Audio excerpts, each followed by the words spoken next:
Welcome to Breaking Doctrine, presented to you by the Combined Arms Doctrine Directorate at the Combined Arms Center at Fort Leavenworth, Kansas. The views expressed here are those of the individual and do not represent the views of the Combined Arms Center, U.S. Army, or U.S. government.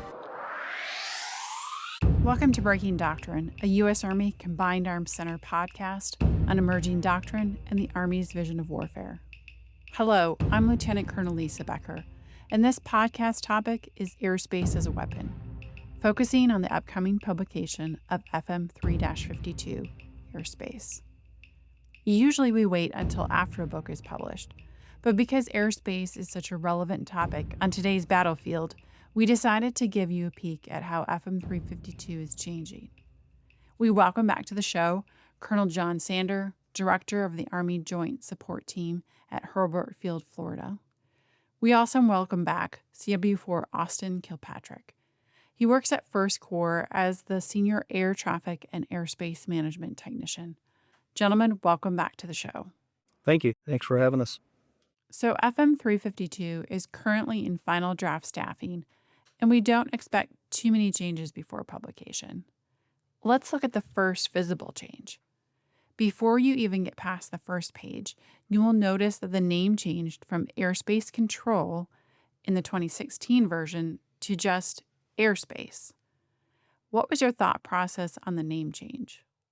FM 352, over the course of its life, has changed multiple times. And quite frankly, at this point, there's a lot of misconceptions that it was only for airspace control. It didn't touch all of the other facets of what happens within airspace. So some of the airspace management functions, some of those other requirements that are being executed. And so rather than limit the target audience, we wanted to make sure we opened it up so all airspace users knew that that was the doctrinal reference to go to. And so not only does it talk about airspace control, it also talks about airspace management. It talks about functions that happen within the air domain. And so it's much broader than just specifically focused on airspace control. And we didn't want to pigeonhole the title to only a portion of the requirement and more into the holistic look of airspace. And also, I will add that we talked about this in the previous podcast. We were discussing all warfighting functions or all Army elements are airspace users at one point or another in order to accomplish their mission. And so we also draw attention to a whole of staff effort to complete a unit airspace plan. Each staff entity, logistics as a prime example, they have working groups of their own, which sometimes airspace personnel don't always attend because we're kind of spread thin. There's only a few of us in the division headquarters or the Corps, but those logistics personnel may require a fixed-wing aircraft or an Army rotary-wing aircraft to utilize the air domain to deliver a capability. And so they have to find the right person, the airspace person in their headquarters, and make sure that their requirements are coordinated either through the Joint Force or for the Army in their unit airspace plan. Thanks. I'm also curious, as the Army as an institution is focused on large-scale combat operations, what should our institutional memory about COIN be? Or let me ask it another way. So what are some good or bad lessons learned that we can take from our COIN experiences and apply to today's environment? Yeah, I think there's a lot of lessons that we learned, and some specific to capabilities. And so in Global War on Terrorism, we benefited from years of the Air Force executing missions over top of Iraq and having clearly air superiority capabilities. And so we weren't worried about another Air Force that was going to have to engage our aircraft. Our rotary wing pilots weren't worried about other fixed wing aircraft or rotary wing aircraft that were coming to attack them. And so we were able to do a lot more in the air domain because A, we controlled all the facets of it, but B, we set conditions to be able to enable everybody. And so some of the bad lessons learned was we no longer requested aircraft. The Air Force just put caps of aircraft up to support ground maneuver units. And when you needed air support, you got on the radio and you called for it, and you received an aircraft, generally speaking. And so in large-scale combat operations, that same model does not work when you're talking air parity or local air superiority. You have to worry about what's going on around you. You want pilots that are focused on actions that are happening on the ground. Well, they have to be able to know that their wingmen or buddies are protecting them from above so that they can focus on your mission set. So there's some very stark differences from global war on terrorism in terms of what we did in the air domain. We were pretty nonchalant in terms of following our airspace control measures. Essentially, we would go straight point to point for places, understanding that because nothing was really flying in the air other than our rotary wing or fixed wing, that we had some flexibility to do that. Now, there's a structure that's built and put in place to facilitate the integration of all airspace users. And in large-scale combat operations, we don't have the ability to just deconflict on the go. We have to integrate everything if we want to bear all of our assets on the enemy. And I would also say that the number and type of targets and enemy formations that we're going to see in large-scale combat operations are going to far outweigh what we've seen in counterinsurgency with, limited pockets of resistance and non-contiguous AOs, right? So we are going to see thousands of enemy targets, and the commander is going to have to prioritize what they want to look at and when. So as an example, in counterinsurgency operations, we got very comfortable with taking an ISR asset and just moving it around whenever we thought we might identify a target. In large-scale combat operations, that's going to be less effective because you're not thinking of the second and third order effects that you're going to have by now moving that ISR platform into an airspace that wasn't previously designated. There may be an interdiction mission that the operator wasn't aware about that's coming in to do something. Or you may be shooting surface fires and the commander's not willing to accept risk to lose that particular ISR platform to shoot through that airspace. And so, chasing the shiny object, as I like to call it sometimes, that we could do in counterinsurgency operations pretty effectively is not going to be as effective in large-scale combat operations. And so those volumes of airspace that we are building to protect our own assets and to also apply effects are important as we start to use the finite resource that is the air domain. You both are kind of giving me flashbacks to my time overseas. And, sir, I think you graciously said flexibility. My thought is we weren't very disciplined. Yeah, I would agree with you, ma'am. And actually, recently I talked about manned aircraft or manned Army aviators and manned aircraft being more disciplined in their approach of requesting airspace that they need. And that is important as we start to proliferate the air domain with thousands of unmanned systems. It is important that we know where our manned aircraft are going to be. We're going to have a lot less manned aircraft utilizing the airspace and a lot more fires and unmanned systems utilizing airspace. Yeah, and as you talk about discipline, yes, discipline is a large part of it, but we also didn't do all the planning we normally would do. And so we kind of used the air domain as an open canvas in a lot of ways in GWAT. And so we weren't as precise in how we were building unit airspace plans and where we were setting corridors for aircraft to travel. And there's plenty of videos on the internet where you can see aircraft dropping bombs and Chinooks flying underneath, or Blackhawks coming up on a firing point in Afghanistan coming across the gun line. So, there's plenty of places where that discipline almost cost us in a large capacity, but in some ways we didn't plan to do that either. And so we didn't set the conditions right to be able to do that. And so it's some of both. It was flexibility in that we didn't have any opposing air threats really that drove us to do it. And it was the discipline of when we did build them, did we build them appropriately or account for them in how we executed? And I think there's a finite difference. And as you talk to a lot of commanders out there, they'll say, particularly on the aviation side, hey, give me the bubble around where the battery is. Give me a bubble around where the target is. I'll stay below 500 feet, and you won't have to worry about where I'm flying. Well, there's some truth to that, but there's a lot of things that are not true to that. There are so many other airspace users that it's just not as flexible. And I recognize that we're using aviation as a maneuver force, but our ground maneuver still has avenues and control measures in which we maneuver our forces through and by phase lines where they're going to make radio contact for how we control the pace of movement. We have to apply that same discipline in the air domain to our maneuver force to facilitate that same structure across how we execute. So talking about the last episode, we really focused on the air domain and how leaders should be thinking about the air domain. I'd like to talk more about how the Army operates, plans, and coordinates within that air domain. I think that applies a little bit more to 352. So could you first talk big picture and tell listeners what the Theater Air Ground System, or TAGS, is and how we operate under that?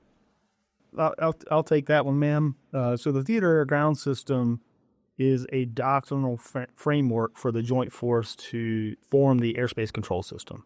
So normally the Airspace Control Authority will promulgate the Airspace Control Plan, and the Theater Air Ground System is that baseline foundation for them. So it talks about what each component does to form the Theater Air Ground System and how they command and control air assets and also request support from other joint users. And the Army's portion of that is the Army Air Ground System. And we are a little bit more unique than, say, the Marine Corps or the Navy, but we rely on a sister service, the Air Force, to round out our command and control capability. And they do that in the form of tactical air control parties from battalion all the way up through Corps. And they also have the Air Support Operations Center, which normally resides at the division level. And so those command and control capabilities from those assets or those personnel and material solutions that they have allow us to do command and control with the Army Air Ground System. So when we say system, so Theater Air Ground System or Army Air Ground System, it's not just a piece of hardware. It's a whole people. Yes. Okay. Yeah, it is. It forms a total weapon system of doctrine, of course, as the baseline, personnel, and then systems to operate, or personnel to operate those systems, and of course the process. In its simplest terms, it's our liaison capability. And so, and I'm not talking single person type liaisons. You're talking multiple people that form the elements that come. So when we talk about the JTACs, that's part of the Air Force's contribution to the Army in terms of how they would employ aircraft through the Army talking to those JTACs. And so you have the JTACs that fall under Tactical Air Control Party. And so you've got that linkage that goes all the way back to the Air Force side into the AOC, the Air Operations Center, of how they control all their aircraft. And so when you get a CAS aircraft, a CAS mission, and an aircraft that is supporting it, how it is passed from the AOC, from its launch point, all the way to the point of how the Army is going to use it on the ground. And so there's that structure of liaisons that help to facilitate those requirements at each echelon to ensure that we're doing the things that each of the services need to be able to function appropriately. And so the Army's got liaisons, whether it be the Battlefield Coordination Detachment inside of the Air Operations Center, or some of the other liaison requirements that we provide back to the Air Force, so they understand prior to mission what our requirements are, what those battlefield updates are, where formations are on the battlefield. So before that aircrew jumps in the aircraft to take off to support your mission, they've got a briefing from an Army guy that gives them that basic information. So it's how green integrates with blue and how blue integrates with green at every level. Okay. Yeah, and from a more holistic standpoint, I mean, we're looking specifically TACSAGs, but it's much bigger than that. So the Marine Corps has liaisons that do the same thing. The Navy has liaisons that do the same thing. The Army has liaisons that go to, as we continue to work in the Indo-Pacific, working specifically with the Navy, so that we have those same integration capabilities across all the services. Yeah, in fact, in U.S. Army Pacific, feedback from them is they are using personnel from their theater fires element out of their staff to go over and fill in at Pacific Fleet Maritime Operations Center to round out that capability we discussed, because they recognize some of a shortfall in our liaison connective tissue, if you will, to the maritime component. So we're trying to fulfill that gap through using some of our personnel from the Army staff up at Theater Army. Gotcha. So last episode, we talked about the JAGIC and the acronyms are the ASOC. Air Support Operations Center, yes, ma'am. Being involved with the JAGIC. So is that part, so kind of two parts question, is that part of the tags then that we talked about, theater, air, ground? Yes, it is. Okay.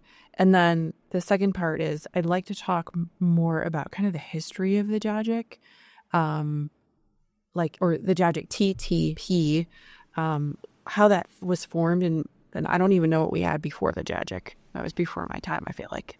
So pre-2002, most of the airspace clearance was by what we could see.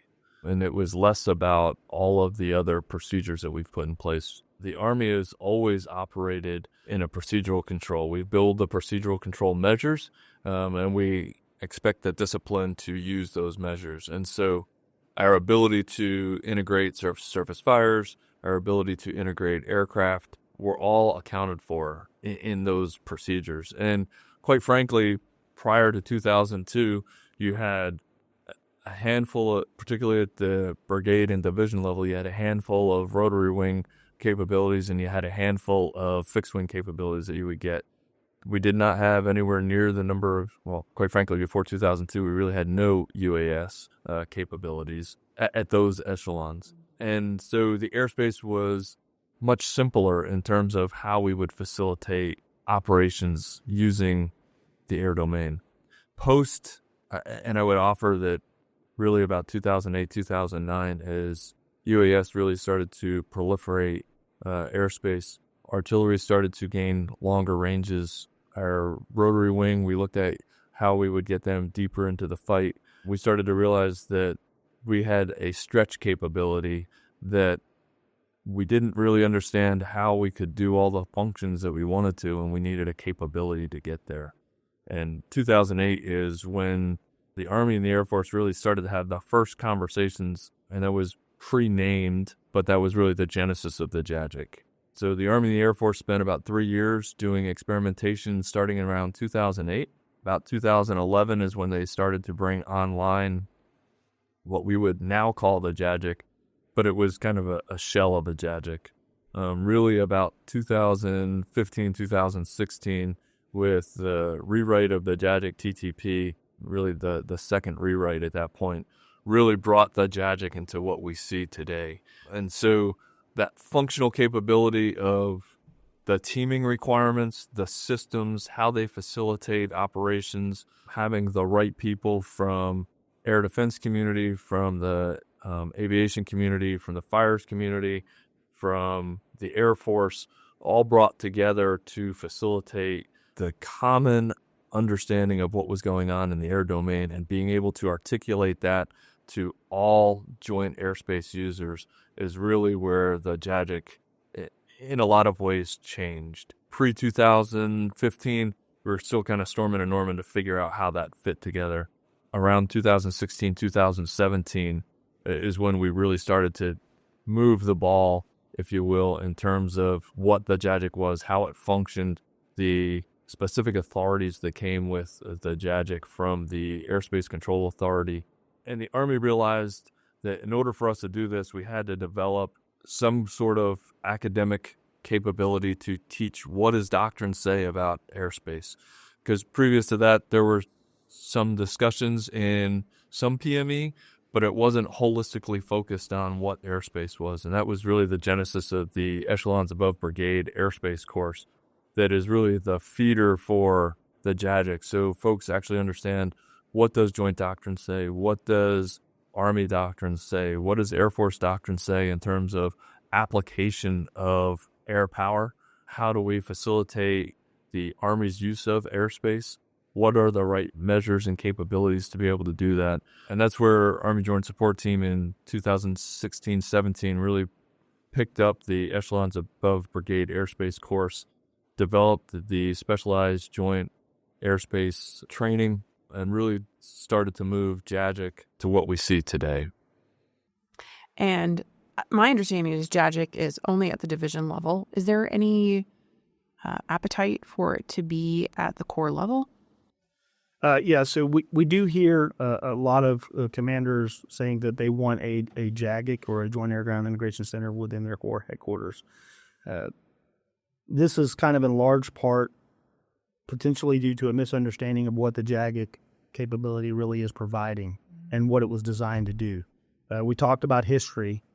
Prior to us having the Air Support Operations Center located at Division, it used to be a standalone function that was often associated with Corps headquarters. Not really true. What that Corps would do is request clearance, airspace clearance from the ASOC. But as Colonel Sandor alluded to, we increased the capacity and volume of airspace users in the Division AO, and in order for us to facilitate that, we have to be able to do it really at the division level because they have the best situational understanding and awareness, and they also have that connective tissue to that brigade, which the JAGIC really is purpose-built to support brigades, Army brigades, because that's where the largest volume of fires and that's where the largest volume of airspace users. That's also where we integrate our joint users to conduct close air support. And so that's really what it's about. Also, what leaders fail to understand is the way that the Air Force does airspace command and control.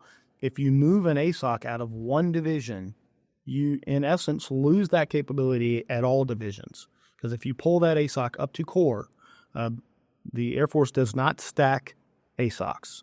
And this is due to, the uniqueness of how they do command and control. And so other ASOCs can't be clearing their own airspace with an ASOC above them at the Corps. And so now you have limited your divisions and brigades' ability to clear fires and to conduct joint or to administer joint effects in their area of operation, because they now have to all go through Corps. And so if you could imagine 14 to 16 brigades requesting close air support from Corps or requesting clearance of fire from Corps, and also having to talk up to the Corps ASOC to launch unmanned systems, for instance, I think you would find that it's extremely ineffective. And so in this case, instead of having the one, I'll use the Lord of the Rings reference here, the one JAGIC to control them all, it's really better to have three. Three is better than one, So bringing that ASOC capability up to Corps, you're now losing capability at each of your divisions. And I would offer, there's the fact that at the division, there is a lot more dynamic execution.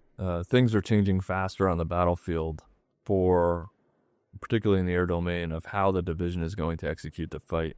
The Corps is much more focused on deliberate. They're planning much further out. They're planning where those fires are going to go in. And so really the Corps is controlling the measures in which they need to execute, and so executing their unit airspace plan, whereas there are things that are so dynamic within the division's volume of airspace that are changing that they need the ability to make some of those changes based off of unit movement times. When can I facilitate getting those aircraft? They may get delayed because of maintenance, but now I can't bring them in on their original route structure because we've got the prep mission going in for another operation, and I need to be able to reroute those aircraft. Still need to be able to support that unit, but I need to reroute them in a different way to get to that target. There's a lot more to the requirements at the division level than there are at the Corps level in that execution. And so in 2019, through CAC, there was an effort, the JTEC, really to focus on the Corps level requirements. And initially, from an Air Force perspective, it was the enhanced TAC-P program is what the Air Force was using to fill those requirements. But essentially, it was a mixture of Army and TAC-P Air Force personnel, not with a controlling capability, but with the capability to communicate back to the air users from the Air Force that would be executing, supporting the Corps missions. And so those interdiction aircraft that were approved through the joint targeting cycle were came out on through the Joint Air Tasking Cycle as part of a resource requirement and then had deliberate target that they were going to strike. That was really facilitated through the JTEC at Core to enable them really to do the functions that they needed to, because quite frankly, we don't need the Core to talk to every single aircraft that's going to be flying through their area to execute a mission deep. And I don't think the Corps commander really wants that focus. The Corps commander wants to be able to functionally talk to and execute the things that impact the Corps' fight. And so things that are executing strategic or for outside the Corps boundaries, but would still have to fly through their airspace, much like we talked before, would still have to check in and check out with the Corps. And now you add the doctrinal distances of where the Corps headquarters would be in relation to the Corps' forward boundary. Our ability to communicate with those aircraft is probably very limited. And as we spread those distances, both in width and depth, that is another problem set that the Corps commander would have to deal with if we started to talk about controlling a volume of airspace forward of the division out to the Corps boundary that generates a different problem set for transition between controlling elements, between who's talking to the Air Operations Center in terms of clearance or to taxi to for clearance for things that are going out. Because currently the Corps are pushing those MLRS units right up into the division's footprint, right on the backside of the maneuver formations, and that JAGIC in the division is doing all of the airspace requirements to get that munition to where it needs to go. So they're talking to, whether it be AWAC, CRC, AOC, or to what we would call taxi to the other airspace elements to support those requirements. And now you're adding another layer on, because now you've got to talk not only from where that munition would be launched to where it breaks the coordinating altitude at the JAGIC level, then the next airspace element from above that coordinating altitude till it comes back into the next coordinating altitude, and then another airspace element all the way to its impact point. And so we can kind of clean some of that up and help to really facilitate both integration of joint assets and the clearance of fires much more rapidly without having add-on or bolt-on multiple airspace controlling elements, particularly in smaller spaces. When that element at the core level, is it JTAP or JTEC? JTEC. What does that stand for? Joint Target Engagement Capability. To Colonel Sandor's point, what I will say is, in simplest terms, the Corps commander is not really gaining anything by moving the JAGIC to their level. In fact, they're probably losing because they're taking away from their divisions. And so understanding what you're actually requesting, where Corps fight, supporting and setting conditions for those divisions is so far out that they have time to plan. Those targets are often, if they are mobile, they're being struck by an Air Force asset, an interdiction mission. But if they are stationary or fixed in time and place, those surface fires can get to that target without the kind of coordination and dynamic changes that we would see at the division level. So really losing capability, as we said, by trying to move that ASOC up to Corps. Okay. I want to shift a little bit to one of the appendices in 352. You have an entire Unit Airspace Plan appendix. So could you tell listeners about the Unit Airspace Plan, or UAP, what that is, and why there's more emphasis in this version of 352 than the previous? And Austin can talk much more detailed in terms of how functionally it works, but I'll kind of give you the overview here. Much like we talked at the beginning of the program about in GWAT, we were undisciplined and we really didn't do a lot of the planning associated with our requirements. The Unit Airspace Plan has been around for years, but it's never been codified in any document. It's kind of urban legend, if you will, of here's the requirement, but there's no functional doctrine or TTP out there that describes what it is and what the procedures are to build it. And what we've realized is with the complexity that has changed, we really need to educate the force on what are those requirements. How do we build airspace that is feasible for all of the joint force? How do we integrate all of the things we want to bring to bear on the enemy so that we're not shutting things off? If you go back in history, we used to use grid line separation or altitude separation or time separation. And so we never really brought all those assets to bear at the same time on a target. We would figure out, hey, you stay east of this grid line and I'll shoot west of that grid line. And so if you could range it or in some cases launch your effect that it would impact on that side, great. But otherwise, keep your aircraft over there and we'll make sure we can facilitate it. In some ways, in today's modern battlefield, we don't have those same luxuries. Although those same principles still exist, it's not really integrating all of our assets. It's more deconflicting them so that we can do things in different places. And so really the emphasis in the Unit Airspace Plan, one is to get it in doctrine so it's defined, and two is to be able to articulate the critical understanding to the end user of why it's so important. How do we apply all those procedural control measures into a plan that facilitates integrating the joint assets? Or quite frankly, even if you look at it from a brigade level, how do I integrate all my brigade assets? I've got all these UAS now. I've got to account for them somehow. I've got mortars. I've got DS artillery. We still have to account for how we're going to bring those all into the fight.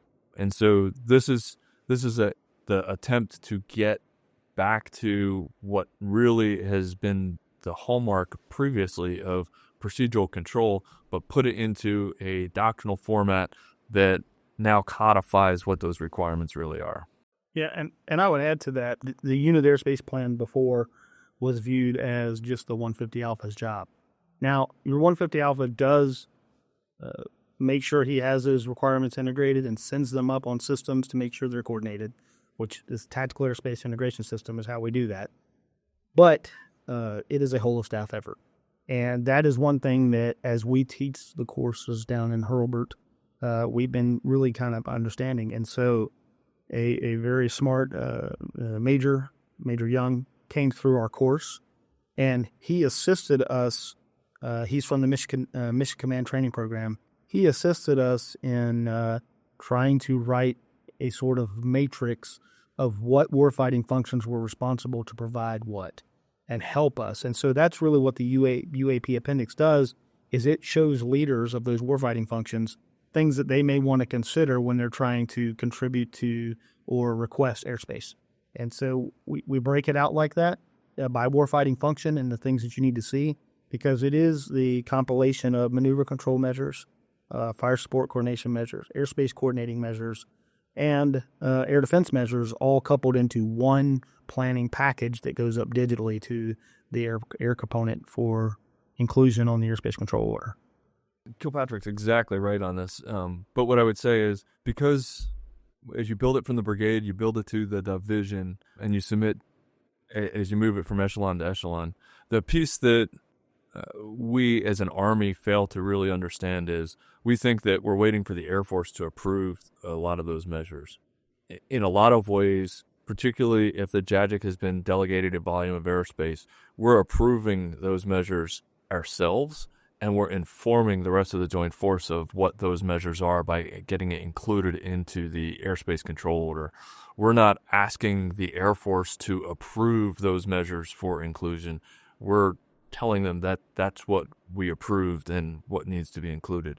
And so there's some slight differences if we're talking about from an airspace management perspective, and we're talking things that are not inside the volume of airspace that we have an element that controls versus things that are separate.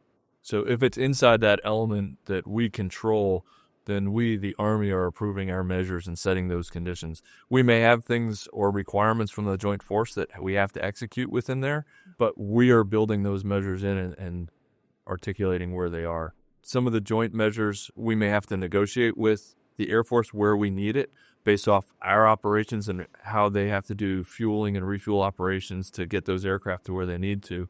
But those are, if you will, the exception to the rule. Inside that volume of airspace, we're approving the rest of those measures to facilitate our operations. Okay. Both the last episode that we met concerning the air domain and this episode, we've talked a lot about joint operations and joint integration of airspace. I'd like to talk about allies and partners. How do we integrate with their planning efforts when it comes to airspace? The effort is ongoing currently. 19th BCD and our NATO partners have kind of taken on the effort of how do we expand a JAGIC-like capability to our NATO partners.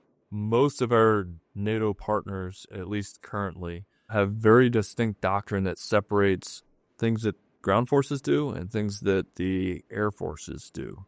And so they do not have the same integration or requirements that we do. And so they see the world differently in terms of the application of things in that volume of airspace. A lot of those countries are more tied to big sky, little bullet theory and less about procedural control measures and how we facilitate it. Some of those countries either have very little or no rotary wing or fixed wing capabilities. And so they have no airspace requirements in terms of how do I clear airspace with another service. So currently what's underway is at the NATO cores, because they're more stable in terms of people being at them and capabilities. A JAGIC-like education for how it's joint air-land integration is the handbook that they've recently produced, but it's really how we're going to start to integrate land and air requirements together. And I would offer it will probably be much like we experience. It's going to take a couple of years of experimentation and changes in doctrine and philosophy in terms of how we apply it and how we bring those measures to bear for the coalition partners. We have seen in some of our recent warfighters, some countries, the UK and a couple others, have gone on their own and built a JAGIC-like capability. It's not exactly the same as ours. In some ways, based off how they do business, it better fits their model. And so there are some countries out there that have kind of experimented to see how they could employ it most effectively.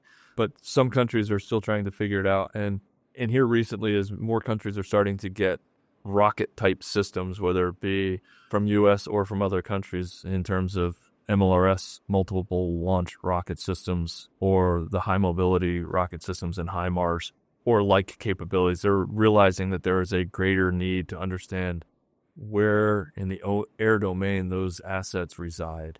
And so there's a fundamental change that will happen across NATO as we start to talk air-land integration and how we bring that to bear. We did a class with Romania, and one of the Romanian aviation officers said, "That's not how we do business. Air takes care of air, ground takes care of ground, and we don't talk to each other. We will never give a volume of airspace to the ground to deal with." And so that cultural shift will have to take place before you can really start to integrate it.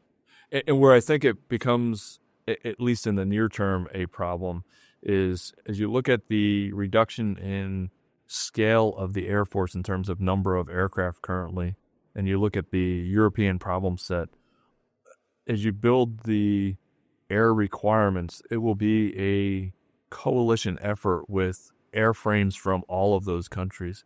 And so how do we articulate how we do business in what would be a division AO versus a coalition AO that's adjacent to it? In some of the warfighters, we've seen U.S. divisions take on that same volume of airspace to support a coalition unit. We've seen other units try to do it. I think there's a kind of a happy medium in there in terms of how you establish the coordinating altitude based off of their airspace requirements, because quite frankly, they don't need to talk to every aircraft that's going through. And so how do we facilitate those requirements to best enable them to execute the functions that they need to execute? Yeah, and I would like to pivot over to the Pacific here and take a look at some very unique challenges the Pacific has. You know, we don't have a NATO governing body in the Pacific, similar to how we do in Europe, right? So, you know, you've got a NATO air-land integration publication, and the Pacific doesn't have that. They have bilateral agreements that are often limited in scope and scale based on whatever they're going to execute, and those are one country at a time. Between U.S. and that country, and so they are working to do similar things like with Australia and other countries. Japan, I'm sure, is also probably going to come along and form something similar to a JAGIC-like capability. But we're a little bit further behind because we don't have that unifying body like NATO for us to all come together and agree to follow that doctrine. And so as we continue to operate in and out of the Indo-Pacific, I think those challenges similar to what we're finding in Europe are going to also come up as well. Thanks. And thanks for joining us today. Any other thoughts for our listeners? So the thing I would add is from FM 352, we've talked about it a couple times. It's not just airspace professionals that need to know and understand it. We need to get this across to most of the Army, because everybody at this point has something that they're either utilizing a volume of airspace or putting an object into airspace at this point. And we need to understand how we do that. And the processes, procedures that we employ, the specific measures, how they're named, how they fit into that unit airspace plan, understanding what airspace management and airspace control are and the differences between them are critical to us being able to successfully integrate all of our air-using systems in the future fight. As we look at 2030, the Army of 2030, and things with like MSHORAD coming back, how do we integrate that volume of airspace within the division's footprint for air defense? How do we include the counter-UAS fight into the airspace? And so as we move forward, this is a holistic document. It's just not an airspace professional specific document. It needs to be understood across the Army.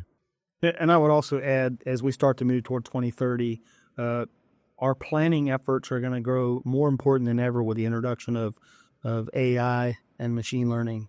And so the machine is only as good as the plan that you feed it. And so if you feed it nothing, it thinks all the airspace is clear. And so as we start to move toward pushing artificial intelligence and machine learning down to these tactical echelons, and of course the division and the corps, to clear fires, to integrate airspace requirements, we need to make sure that our leaders and operators are well educated to understand if the machine's actually telling them something that's important or not, and also that they can quickly and effectively ensure that what the machine is telling them is good and accept risk on that. And so the training and education are extremely important. Sounds great. Thanks. Thank you. Just like writing new doctrine is a team effort, Breaking Doctrine takes a team. Without the crew and Special Doctrine Division here at CAD, we wouldn't be able to bring you this show. Please don't forget to subscribe on YouTube, Apple, Audible, or Spotify podcasts, and follow us on social media at U.S. Army Doctrine to get updates on new podcasts, Doctrine Digest videos, and publications. Finally, the views and opinions expressed in this podcast do not necessarily reflect the official position of the United States Army, the U.S. Army Training and Doctrine Command, or the Combined Arms Center. I'm Lieutenant Colonel Lisa Becker, and this has been Breaking Doctrine.